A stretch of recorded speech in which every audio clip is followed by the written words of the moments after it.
परम प्रेममय श्री श्री ठाकुर मूलचंद्र श्रीहस्तलिखित पवित्र सत्यानुसरण ग्रंथ अर्थ मान दश इत्यादि पाइबा आशारे मते ठाकुर सजाई भक्त हुआ ना सावधान हुओ ठकीजीव तुमर ठाकुर तो जाग्रत नहले यही तुमर केन्द्र भी नुहति ठाकुर भी नुहति फांकी देले ताहा ही पाइब। भारतर अवनति डिजेनेरेशन से समय आरंभ होइछि जो समय भारतवासी पाखरे अमृत भगवान असीम होई उठिछंती ऋषि को बाद दे ऋषिवादर उपासना आरंभ होइछि। भारत जदि भविष्य कल्याण को आवाहन करने चाह तेरे संप्रदायगत विरोध भूली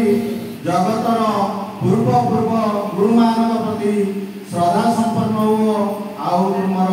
मूर्त और जीवंत गुरु भगवान प्रति आसक्त आधार हो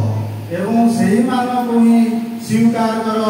जो मैंने भल पाती कारण पूर्ववर्ती को अधिकार कर परवर्ती आविर्भाव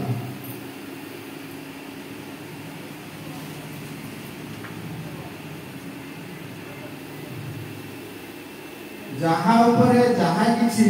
सबु तिष्ठि रही ताहा ही धर्म आउ से ही परम पुरुष धर्म केबे हेले बहु हुए ना धर्म एक आउ तार कौनसी प्रकार नाही मन मत बहुत होई पारे